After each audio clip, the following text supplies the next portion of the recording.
After a long, victory-filled legacy on the New England Patriots, Tom Brady made his decision to leave. But why? Why would Tom Brady leave this fantastic system that is starting to crumble apart and go to Tampa Bay? After all the years of watching the National Football League, I'm going to sit here and tell you what I think, why he left, and what I think the New England Patriots need to do next. So we knew he wasn't retiring. But we thought that he was going to entertain the possibility of going somewhere else. But when it all came down to it, he was going to stay put in New England. That was my original reaction. I didn't think that Tom Brady was actually going to leave. I thought that he was going to stay put. I thought that he was going to keep his options open. But I didn't think that he was going to actually leave, and let alone go to a team like Tampa Bay. So why did Tom Brady leave? We first saw this message of Tom Brady saying he's not done in the league. We first saw this message of it. I think it was a commercial during the Super Bowl saying that he has more to prove. My first situation with that was, what else could somebody like Tom Brady have to prove, right? Because this guy has 6 Super Bowls, all with the same organization. He's overcome unbelievable deficits, and every time a team has counted him out, he's just come back that much stronger. So what could somebody like Tom Brady actually have left to prove? Well, there is something left for Tom Brady to prove, at least in my eyes. I don't think he needs to prove it, but from what he's saying, I think that Tom Brady wants to prove that he can win somewhere else. A lot of people said that Tom Brady's success, not everybody, but a lot of people have said that his success is due to the fact that he is in a system that is set to win.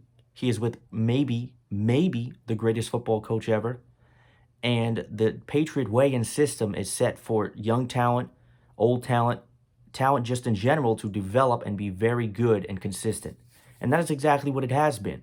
So I think that Tom Brady's at the point where he's at the end of his career and he feels like he wants to win, but he wants to do it somewhere else. And he wants to prove to people that he doesn't need the Patriots to win. Now, we get a lot of speculation right off the bat. Where's Tom Brady going to go? I think he's going to stay put. And then towards the end of his decision, Tom Brady announces that he is indeed leaving and he's going somewhere else. Now, this is where the wildfire begins to ignite in all of our minds, because we've entertained all these options. The first option is the Titans. I'm a Titans fan. I wanted to see it happen, because what point in time will you have the chance to have the greatest player at his position on your team? Okay, the first chance was the Titans. Why didn't Tom Brady choose the Titans? Tom Brady didn't choose the Titans, or the Titans didn't choose Tom Brady, because I feel like they saw so much from Tannehill, even though it was only 10 games, that they wanted to re-sign him. Not only that, they felt that he fit right into what they were building, and they didn't want to offset that process to get someone like Tom Brady. Now, Tom Brady's not just a person. He's not just a quarterback. He's Tom friggin' Brady, right? But I felt like that was a small percentage of why that didn't work out. I also think that Tom Brady wanted to, or not Tom Brady, I just think the Titans were very satisfied and they wanted to build on what the Ryan Tannehill experience was, at least up till that point. You're going from missed playoffs to the AFC title game on a team that Tannehill just fits so perfectly on this Titans team. Now, I think the question for Tannehill is not so much if he's talented, because we know he's good, but the question for us is, can Tannehill replicate this? I think the most important season is the one after you get that big contract, because we see a lot of quarterbacks that get a big contract and they completely flop, okay? I wouldn't say Jimmy G completely flopped, but there are certain quarterbacks that get massive extensions based on what they've shown, and they don't provide that sense of, you're an elite quarterback that's going to be our franchise leader. So the Titans shelled out 4 years, $118 million to Tannehill, and we knew right then and there that Tom Brady was off the table. Now, I was one of those people where I was like, I'd love to see Tom Brady on the Titans. Young quarterbacks, good defense, good running back, coach he's familiar with. I think it'd be great. But I don't think it was something that I'm desperately devastated didn't happen, because we already have that system set. And I think the Titans would have loved to have had Tom Brady, but I think they were very set on the system of what they had in place. And I think that it was going to be a very difficult thing, and it was going to be almost unbreakable for the Titans to choose something different than Ryan Tannehill. So they re-signed him. We also had speculation about the Chargers. Now, we knew that was a good possibility right after Phillip Rivers said he was leaving. And Phillip Rivers ended up on the Colts, by the way. So that's just another pain in the ass that us Titans fans have to deal with in the upcoming year. I didn't think the Chargers was a good place for Tom Brady because I felt that, they had some names there, but I didn't feel like their system was so set to succeed. Melvin Gordon has been a bit of a distraction. Great running back, but a bit of a distraction. They have great wide receivers, but the coach is a question, and it's just the Chargers to me are just one of those organizations where it's just they have names, but it just doesn't feel right. And I feel like the Chargers more often than not, they are one of those just unlucky franchises where stuff just completely folds. LA is a great place to play, beautiful weather, right? So LA is very attractive, but I just felt that that Tom Brady didn't think that the Chargers were headed in the right direction, or something rubbed him the wrong way about that. Now the Raiders is another different one. I don't think Tom Brady went to the Raiders because of not the similar situation, but I think that Tom Brady wanted to go to a team where he didn't maybe want to disrupt the quarterback process, and a team that he knew could benefit from him, and a team that could completely a team that he knowingly knew was going to have a new quarterback. The Raiders right now don't know who their quarterback is. Derek Carr, a lot of Raiders fans will tell you that they don't like him. He makes a lot of mistakes. He's always getting hurt. When it's all said and done, Carr's not a bad quarterback, but he's not even the quarterback that they know, because now Marcus Mariota signs with the Raiders. Now we definitely know Mariota will have the chance to compete to be the starting quarterback for the Raiders, but I don't think he'll win it because Mariota, and I love him because I think he's a classy guy, and we got to experience him on the Titans, do a lot of cool different things, but he does not rub off me, and I hate rub off on me, and I hate to say this as a starting quarterback. I just think that he is a little premature, and I think there's a lot he still has to learn to be a starting quarterback. And he'll have the option to get that behind Derek Carr, but I don't see him beating Derek Carr for that position. Maybe it will. Maybe Gruden can groom Mariota to be a great quarterback, but we'll have to see about that. So those are off the table. Somebody threw something way out of left field. There was no way in hell that he was going to Chicago Bears, okay? Nobody wants to go to the Bears that doesn't have to be there, okay? He doesn't want that cold weather. The Bears don't even know what's going on with coaching. Their team is just so inconsistent. They do something good. They don't know what's going on. I knew right off the bat he was not going to Chicago. Then leaves the option of Tampa Bay, and that is where Tom Brady chose to go. Tampa Bay has maybe the best receiving core in all of football. Chris Godwin and Mike Evans are two of the top 7 or 8, I would say, wide receivers in football. And we see that because we saw what Jameis Winston, the type of offensive numbers that he put up with those wide receivers. Okay. Tampa Bay's also nice weather, but I think nice weather when it comes down to it for someone like Brady, I think it was just the system that was there. Bruce Arians is a veteran coach, so he knows that in due time the Buccaneers will be headed in the right direction. And I personally believe that Jameis Winston was a large part of why the Buccaneers haven't been better than they should be. They have 2 amazing wide receivers. Their defense is getting better. It's been decent under Todd Bowles. Running back, they got different running backs that can are spark plugs and can literally ignite at any time.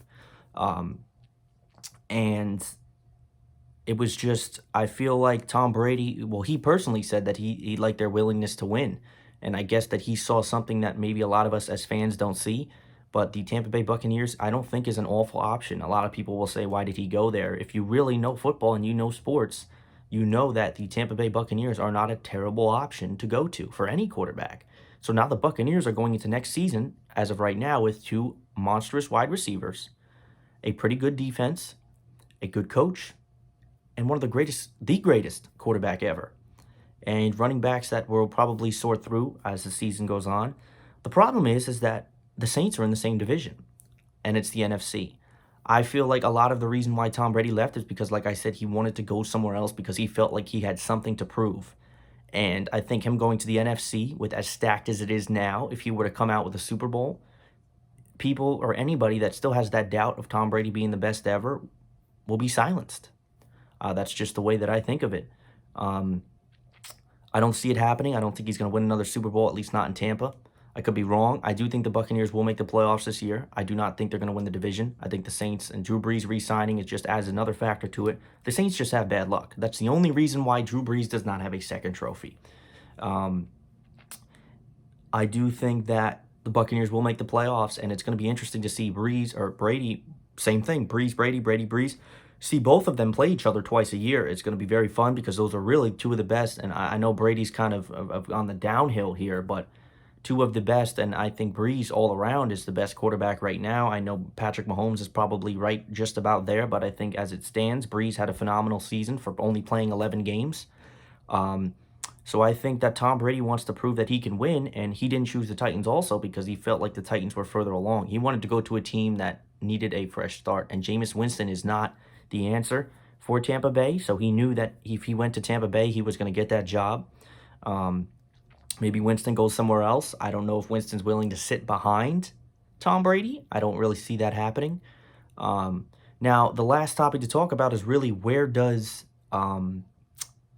this leave New England? Well, New England is now in a shit show because now, before he was signed that massive contract in San Francisco, Jimmy Garoppolo was the backup, and he was a very, very good backup. He was phenomenal on the Patriots in the games that he played. So the Patriots wouldn't even be in that much of a fiasco situation here had they still had Jimmy Garoppolo. But again, you can't rely on a backup quarterback who sees all this money and a chance to start somewhere else staying. You can't rely on that. So that's part of just the situation with that. I thought that, the Patriots a couple days ago signed Brian Hoyer. We know Brian Hoyer. We know he's not going to bring anything elite to the table. So they're prepping to have a backup. A worst case scenario, Brian Hoyer will not be the starting quarterback for the Patriots in September. We know this, but I think that they're just grooming and kind of just grooming up their backup, because I feel like out of the big names that are left, I don't really know how realistic it is that they'll get some of them. Now, we know the first name that comes to mind for me, not most people, but for me, is Jacoby Brissett, because he's a good quarterback and he's already familiar with the system. And with the Colts having Phillip Rivers now, Jacoby Brissett, unless Rivers gets hurt, will not see the light of day, or unless Rivers has some drastic, awful performance, which I doubt. I think Rivers is about to do some of the best work of his career, probably, on the Colts. So Jacoby Brissett would be my favorite to pick, unless the draft comes and they see someone they really like, but they're a late pick. So they're not getting any elite or any high-favored quarterback in the draft. But unless the draft comes and there's somebody that they really like, they can get late. The Ravens did it with Lamar Jackson last year. Look how that turned out. But I think, I don't see Cam Newton whatsoever coming to the Patriots. I think he's very fragile and injury-prone. I think that he still has a lot to learn in the league, and I do think that he brings a sense of immaturity that a lot of teams shy away from, especially the Patriots. We saw how quick they were to cut Antonio Brown. I think it's Cam Newton. It's never a talent thing. It's just, can he stay on the field and can he behave himself? But that's really just my opinion. Just wanted to put that video out there. Something today. I haven't uploaded in a couple of days. Thank you everybody for watching. Oh.